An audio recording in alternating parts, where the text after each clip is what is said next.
Hello, people. As usual, it's your boy Ambassador again, reacting to videos just to spark that thought in your head. As usual, I like to quote Tupac, but not whether about him. He said he might not bring the change, but his music hopefully is going to spark the change in people. So the intention of this video is just to get people thinking in a certain direction. This time around, as usual, I like to talk about Kenya, Nigeria, South Africa, because I feel like sub-Saharan Africa, that's like the limelight in Africa. I'm not from these countries, but as a Pan-Africanist, I feel like whatever affects these countries affects me.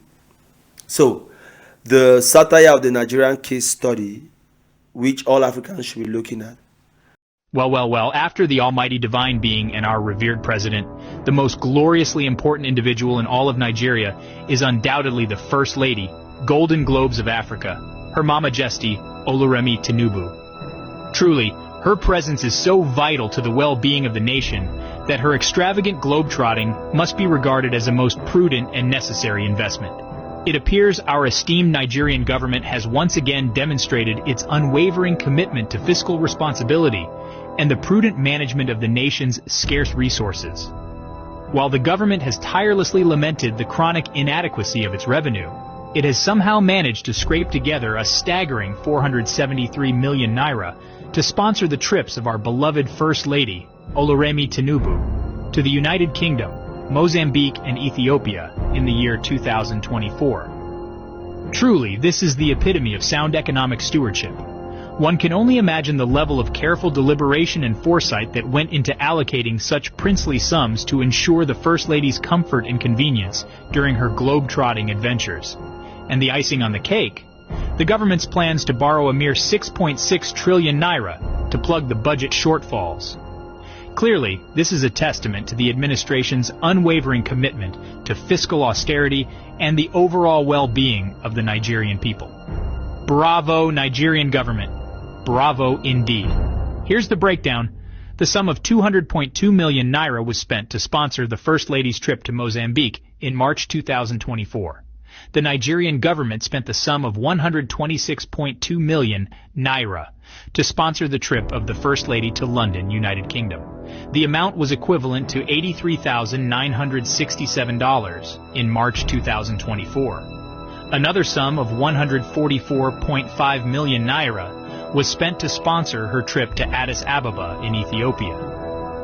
The trip was made on February 9, 2024. The dollar equivalent of the amount was $96,118. I must say, the level of restraint and prudence demonstrated by our esteemed leaders is truly awe-inspiring. One can only hope that the common folk take solace in the knowledge that their scarce resources are being put to such noble and necessary use, rather than, actually addressing the pressing needs of the populace.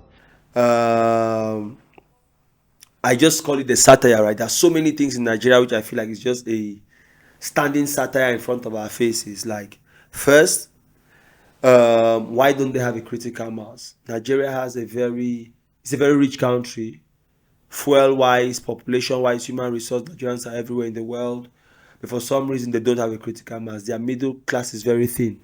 They have extreme wealth, which is like the 1% kind of, and then they have extreme poverty, which is a huge percentage of the population. Then they also have this here and there people in the diaspora which keep the economy also afloat. So these are different segments of their, should I call it their economic, should I call it stratosphere or segments? Yeah, I think I've used segment twice there. But what I'm trying to say is Nigeria is a perfect example of why Africa is not moving. Also, why do they vote according to tribal lines?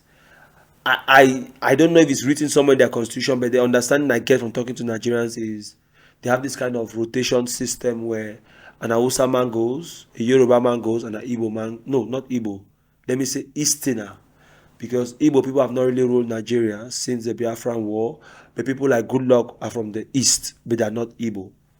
I think Goodluck should be from the Niger Delta, but they're from the East. So they have that rotation system which is going according to tribal lines. For me, it's a very big shame to Africa, because we should be voting people now according to policies.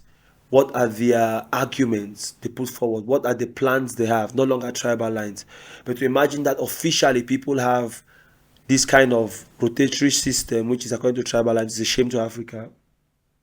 which in Cameroon, my country too, people talk about francophone, anglophone, which is rubbish for me. I don't go by those lines of francophone, anglophone. Who has the best policies? Let them roll, because it's his best policies that affect my life. It's not francophone, anglophone. Francophones have been eating for their families. I can call some huge anglophone families who have been eating the government for a while. It does not affect me anyway. It does not benefit me anyway. But good policies will benefit me indirectly. So for me, tribal lines is a shame. Recently, we had the case of Tinubu, who was going against Peter Obi. Everybody felt like, I'm not Nigerian, I don't know as much as, so I cannot really speak to it. But the impression I got was everybody felt like, what's his name? Peter Obi was a very good candidate. The majority, at least on social media, was for him. But somehow Tinubu managed to win because somebody was saying that some Yoruba people publicly said they wanted Peter Obi, but when they got to the vote, they'll vote for Tinubu just because he's Yoruba. There was this statement they were saying like more or more. There was some statement that they were saying like it's our turn, it's our person now to be president, and that's what Yoruba people were using. And it's a shame to say that okay, you vote for Tinubu against Peter Obi just because he's Yoruba. And now we're all seeing what's happening to Yoruba with Nigeria. I almost said Yoruba, and it serves them right because okay, there you go. That's a Yoruba person. It's not just Yoruba people that suffer. Hausas, Igbo, everybody suffers. Also, I feel like when we compromise our principles because we are not thinking objectively, the whole, I want to say the whole country or the whole gets to suffer. Uh, Also, I feel like our leaders don't represent the people. Recently, we saw this uprising in Africa where there was a strike in Nigeria, strike in Kenya, semi-strike in South Africa because taxes have just gone up, and those taxes are not for the interest of the people. They were like in Kenya, they were taxing things like was it housing, was it public transport, was it some food things, things which are affecting the common man, and nothing that is taxing the 1% up there. Some of these things were taxing was affecting the common man directly a little bit more. So I felt like their taxing policy has nothing to do with encouraging investment and building the economy. It's just instead killing the economy, and the people putting those taxes are not thinking about it. So I feel like most of the time our leaders don't represent the people; they represent the corporate structures that are funding their governments, and those corporate structures are not African. It's a shame. I always tell people like Dangote should be funding African government so that he can put in place Pan-African policies, because whoever plays the drum dictates the tune. So if the governments are being funded by foreign powers, then they'll dictate the tunes too. What do we expect? Also, I just to conclude, I feel like Nigeria is the giant of Africa. We are looking up to them to set a certain example and a certain standard.